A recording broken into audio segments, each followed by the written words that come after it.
Cenimo ono što smo dobili. 12. odlomak. Pitanje pod A. Kako se 2. Timoteju 3:14-17 odnosi na većinu mladih hrišćana? Pitanje pod B. O kojim pitanjima oni treba da razmisle? Poput mladih koje smo spomenuli, možda su i tebe odgajali roditelji koji verno služe Jehovi. U tom slučaju i na tebe se odnosi ono što u Svetom pismu piše o Timoteju. U 2. Timoteju 3:14-17 piše: Ali ti ostani u onome što si naučio i u što si se uverio, budući da znaš ko te je svemu tome poučio i da od ranog detinjstva poznaješ svete spise koji te mogu učiniti mudrim, kako bi dobio spasenje po veri koja je u Hristu Isusu.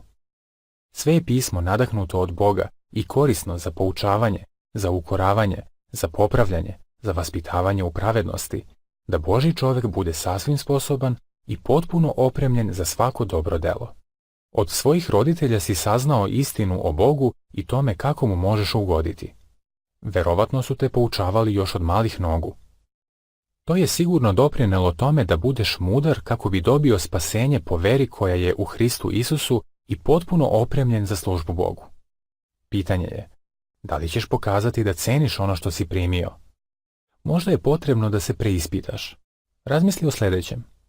Da li želim da budem u dugom nizu vernih svedoka? Da li sam ponosan što sam među malom grupom onih koje Bog poznaje? Da li sam svestan toga kolika je čast poznavati istinu? 13. i 14. odlomak. Pitanje. Šta može privući mlade hrišćane i zašto je mudro da se odupru tome? Navedi primjer. Neki koji su odrasli u istini možda ne uviđaju oštar kontrast između našeg duhovnog raja i mračnog sataninog sveta. Ima onih koji su poželjeli da vide kako izgleda život u ovom svetu. Ali da li bi istrčao pred automobil u punoj brzini samo da bi saznao koliko je bolno i opasno po život kad te udari? Svakako da ne bi. Slično tome, nema potrebe da ulazimo u kaljužu raskalašnosti ovog sveta samo da bismo otkrili koliko nam bola to može naneti.